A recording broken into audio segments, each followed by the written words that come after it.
Hello students, this is Sir Shankar and today is 28th June, Monday, and I'm here once again to continue the first chapter of Class 8 English, the best Christmas present in the world. In the last class, we have seen that author, he went to a junk shop and he found a roll top decks, and it was going for a very cheap price, so um, he purchased and bring that decks at home and he was going to repair. While doing all this, repairing all this, he found in the drawer a secret in a secret drawer was there in that uh, decks, and inside that small box, he found a letter sent by a soldier whose name was Jim McPherson to his wife Connie. So what is there in the letter, the author will open and read. The second part we will see, okay, this what is there, what Jim he has written to his wife Connie. Okay, let's see what is there in the second part. I hope you all have done the homework that I have given on that day, and I'm very much sure that you have done. And when the school will open, or when we will start our uh, note copy checking, then I will see you have done your homework or not. Okay, so the second part we will see today. Let's begin. Okay, so I hope you all are ready with your book, pencil. If not, then go and bring and be ready with all this. So the letter goes like this: the dearest Connie, I write to you in a much happier frame of mind because something wonderful has just happened that I must tell you about at once. We were all standing in our trenches yesterday morning, Christmas morning. It was crisp and quiet all about, as beautiful a morning as I have ever seen, as cold as frosty as a Christmas morning should be. Here, what is there in the letter? That while writing the letter, Jim was much happy. He was very happy while when he was writing the letter, and he wanted to tell what has happened to him, what has happened just before he was he wrote the letter. Okay, what had happened? So he wanted to tell to his wife, and it, they all were standing in their trenches. Trenches means in the soldiers where they hide, at ditches, we can say, where the soldiers they hide. They all were standing there on their ditches uh, in the morning, Christmas morning, and it was very crisp. Clear means clear and quiet. No one was, no sound was there. It was very clear and quiet was there, and as beautiful a morning. Just like in the morning, there was no sound, not much, not uh, like the other time in a day. It was very quiet and as cold as frosty. It was very cold. So during Christmas, so generally it happened. It was very cold, and how the Christmas morning should be like. So it was how he described the day, and I should like to be able to tell you that we began it, but the truth I am ashamed to say is that Fritz began it. First, someone saw a white flag waving from the trenches opposite. So he should have tell, or he should have able to tell that they should begin it. They should begin it. But the truth is, he was very much ashamed to say that it was not from the British side, but it is Fritz began it. Fritz means a soldier, a German soldier, we can say. Okay, a German soldier. It is called as Fritz. So German soldier, they began it, and saying this, he was feeling very ashamed of that. That he might have, or they should have started this. They should have begun this, but not the German began. What the German began, it is not yet written by the right Jim. Let's see what the German they began. First, someone saw a white flag. A Someone saw a white flag waving, just waving, no, that white flag from the trenches opposite, from the opposite direction, from the opposite side, means the German side. So they saw the fridge, they saw the flag, they saw the flag. Okay, they saw the flag from the opposite side, and they were waving that flag. And what they say, then they were calling out to us. They were calling by waving their flag. They were calling out from across no man's land. No man's land means the place where neither the land of the British nor the land of the German. It was no man's land. It was no one's property. So there, someone is standing waving flag, and they were calling, "Happy Christmas, Tommy! Happy Christmas, Tommy!" The British soldiers, they say, the British soldiers, Tommy, and Fritz means the German soldier. So someone waving their flag from the German side in no man's land, they were saying what? Wishing a happy Christmas, happy Christmas.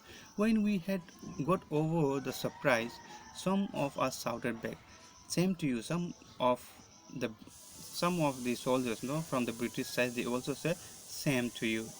Okay, happy Christmas. They just reply, "Same to you, Fritz. Same to you." I thought that would be that. We all did. He Jim McPherson, he was thinking that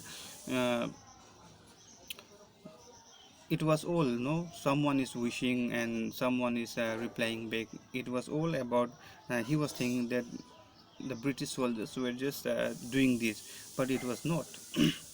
I thought that it would be that we all did, but then suddenly one of them was up there in his grey coat and waving a white flag. "Don't shoot, lads!" someone shouted. So by waving, someone was there and waving the flag, and they were saying, "Don't shoot, lads!" And no one did. No one shoot at that person, at that soldier. So then there was another freeze come up on the parapet, and another, one after another, the soldiers were coming and wishing uh, happy Christmas. "Keep your heads down," I told the man. So he was the Jim McPherson, he was the officer, so he was the head, so he was saying that keep your head down. Maybe it was the German's trick. It is a trick, but it wasn't. But it was not a trick. They, from their herd, they came in no man's land just to wish, not to shoot, or they don't have any type of tricks. But who was thinking that it was a trick? The Jim McPherson, he was thinking that it was a trick, but it wasn't. One of the Germans was waving a bottle over his head. One of the German, he was just holding a bottle on his head. He was just doing, no, we can say dancing and all. "It's a Christmas day, Tommy. We have snaps. So it's a Christmas day. Why we are fighting? No, it's a Christmas day. So come and we will celebrate it. And they were saying, the German soldiers were saying that we have snaps, means drink, we have a sausage, we meet you. Yes, by this time there were dozens of them walking towards us across no man's land, and not a rifle between them. Little Private Morris was the fight up. Come on, boys, what are we waiting for? And then there was no stopping them. I was the officer, I should have stopped them then, I suppose, but the truth is that it never even occurred to me I should. All along their line and ours, I could see men walking slowly towards one another, grey coats, khaki coats, meeting in the middle, and I was one of them. I was part of this. In the middle of the war, we were making peace. So there, the uh, Jim Jim McPherson, he was saying that one after other, the British soldiers also, they were going and they were just standing, wishing back, saying, and he should, he cannot, even the Jim McPherson being the officer in charge, he also could not stop him. He could not stop him, and he was saying that in the middle of the war, they were making peace. They were making peace in the Christmas day, and he says, you cannot imagine, dearest Connie, he was saying this to his wife, my feelings as I looked into the eyes of the French officer who approached me, hand outstretched, hands full, he said, gripping my hand warmly and holding it. I am from Düsseldorf. I play the cello in the orchestra. Happy Christmas. One of the persons from the French side, German side, he came and he was he came to shake hands, and by shaking his hands, uh, hands Wolf, he said, from the German side, German's officer, French officer, he came, and Jim also, he approached him, and they shake hand, and gripping his hand so warmly and holding it, and he said, I am from Düsseldorf. He was from which place? Düsseldorf. And he also said that he played the cello in the orchestra. And he said, Happy Christmas, Happy Christmas.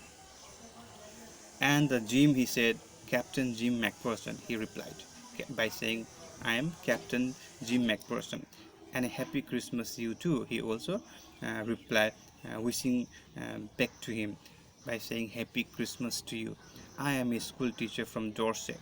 So he was, before, the officer in charge of the British soldiers, who or what job he used to do, Jim McPherson, he was a school teacher in the west of England. In the west of England, he was a school teacher. Oh, Dorset.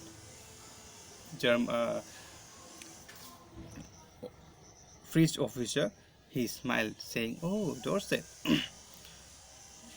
Hans Wolf, no? He said, Oh, Dorset, he smiled. And I know this place. He said that he knew this place. I know it very well. We shared my rum ration and his excellent sausage, and we talk, Connie, how we talk. He spoke almost perfect English, but it turned out that he had never set foot in Dorset, never ever been to England. He had learned all he knew of England from school and from reading books in English.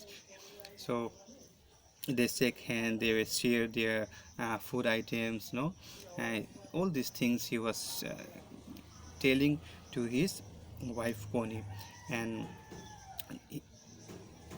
he speak English perfectly, but afterwards he came to know that he never been to England, he never been to what mm, he had learned all these things, all this about England and English from school and books in English. And he also said his favorite writer was Thomas Hardy, and his favorite book also, it is there that Hans Ford's favorite book is car from the mating crowd. So out there in no man's land, we talk of Bathsheba and Gabriel Oak and Sergeant Troy and Dorset. So in the middle of that war, in the middle of the war, they were talking about all these things about Bathsheba and Gabriel Oak and Sergeant Troy and Dorset. So many things they were talking about. So he had a wife and one son. Hans Wolf, he had a wife and a son who born just 6 months ago. Just 6 months ago, a very small uh, child was there at home. As I looked about me, there was huddles of khaki and grey everywhere, all over no man's land, smoking, laughing, talking, drinking, eating. So everywhere he could see that the men, the soldiers were in khaki and grey. Everywhere he could see in no man's land. And what they were doing there, smoking, someone is smoking, someone is drinking, someone is eating, someone is laughing. So all this was happening there in no man's land during the middle of the war. Where when it happened? During Christmas day. When it happened? On Christmas day. Hans Wolf and I shared what was left of your wonderful Christmas cake, Connie. So Connie, uh, she sent Christmas cake to his wife Jim. So that cake also he shared with Hans Wolf. He thought, and the Hans, the fridge officers, he thought the marzipan was the best he had ever tasted. The marzipan means a sweet covering on it. It is written, my dear students, it is given here. You can see the marzipan means a sweet covering on a cake made from sugar, eggs, and almonds. This all was there. Okay, and he shared this also, and that marzipan uh, was best he had ever tasted. The fish soldier also, he said the marzipan, that sweet, that creamy part, no, it was the best that he had ever tasted, and he agreed with him. We agreed about everything, and he was my enemy. There never was a Christmas party like it, Connie. So then they shared everything, and they agreed about everything also. They agreed about everything, and he knew that he was his enemy, but he said that there was a peace on that day. There was a peace on that day. And Jim, what he said, there was a Christmas party like it. There never was a Christmas party like it. He had never seen a Christmas party like this before. So he was sharing this his experience during that day, no, that had a what had happened. Then someone, I don't know who brought out a football. Someone, no, the officers, I don't know who it was, but brought out a football, and great coats were dumped in piles. They were making the goal post with the great coats, and the next thing we knew, it was Tommy against Fritz. Tommy means against the football match were being played between Tommy against Fritz, means British and the German, out in the middle of no man's land. Hans Wolf and I looked on and cheered. The officers in charge, they were watching the game, and they were cheering them, clapping their hands and stamping their feet to keep out the cold as much as anything.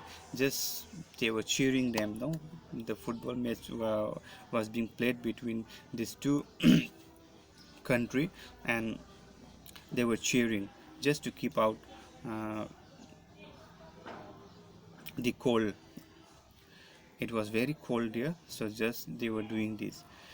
There was a moment when I noticed our breaths mingling in the air and between us. So there was the moment he could see, Jim could see that their air, no, their when they breathe, the air could mingle, mingle means mixed between them, mixed between the British soldiers and the German soldiers. He saw it too and smiled. The French officers in charge, Hans Wolf also, he saw it and he smiled. Jim McPherson, he said after a while, I think this is how we should resolve this war. A football match, no one dies in a football match, no children are orphaned, no wives become widows, right? So he has he said to Jim McPherson that we should not to get something, or there should not be any war. There should not be any war. He wants that anything is there, they should resolve it. They should resolve, or anything if it is there, then it should be a football match, not a war. What happened in football match? No one dies, yes or no? In a football match, no children they don't become orphan means a child who doesn't have their parents. No children are orphan, and no wives become widows, and no one's the wives they don't become widow means whose husband they die, no. The wives also their husband will leave, they don't die. So if they play football match, but if there was a war, so the children also will become orphan, and the wives also they become widows. So many things, and many people that will die, and not only that, many things, whatever the properties were there, that also it will uh, go simply in vain, no. So it will not be used, distractions all over. I had preferred cricket. So British officer means the Jim McPherson. He said he had prefer cricket. I told him. Then we Tommies could be sure of winning probably. We laughed at that, and together we watched the game. Sad to say, Connie, Fritz won 2 goals to 1, but as uh, Hans Wolf generously said, our goal was wider than theirs, so it wasn't quite fair. It wasn't quite fair. So who won the football match played between them? The Germans they won. The Germans they won, but it was uh, Hans was very generous, no person, generous person, and generously he said that our goal was little bit wider than theirs. So it was not the football match wasn't quite fair. So because of the goal post was little bit wider, so that's why they won, no. So this all about everything what had happened on that day. Jim McPherson was writing, and he that letter was sent to his wife Connie, and Connie, where she is we even don't know till now. We will find her at the end or in the middle of the lesson. Okay, the time came, and all too soon, when the game was finished. The snaps and the rum and the sauces had long since run out, and we knew it was all over. I wished Hans well, and told him I hope he would see his family again soon, that the fighting would end and we could go all home. So the time come that everything has finished, the rum, snaps, sauces. So when everything it got over, then I wish Hans well, Hans. So Jim McPherson he wished that Hans could see, and he also hoped that he could see his family very soon when the war will over, and he could go his home and could meet his family. So I think that is what every soldier wants on both sides. Hans Wolf said, "Take care, Jim McPherson. I shall never forget this moment, nor you." He saluted and walked away from me slowly, unwillingly I felt. He turned to wave just at once and then became one of the hundreds of grey coats men drifting back towards their trains.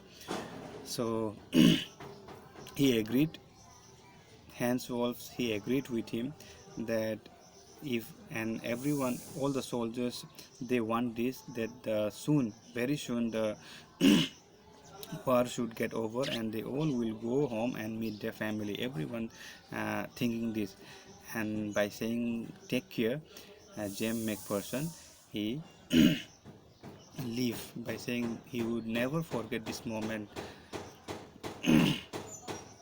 and both of them will never forget this moment. He saluted and he went, and Jim McPherson, he felt that he was walking back to his trench, no, to his dugout unwillingly. He turned to wave just once and then became one of the hundred. So he slowly, they have gone to their place. That night, back in our dugouts, we heard them singing a carol, and singing it quite beautifully. It was still Nat's silent night. Our boys gave them a rousing chorus of wild shepherd's watch. We exchanged carols for a while, and then we all fell silent. We had our time of peace and goodwill. Time I will treasure as long as I. So this all was happening there, okay?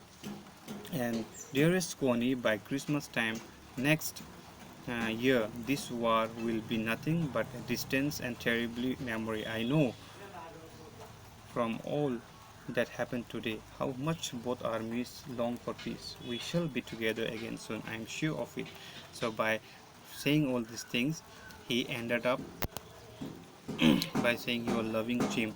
So everyone wished this, that very soon the war will be ended and they all will meet their family.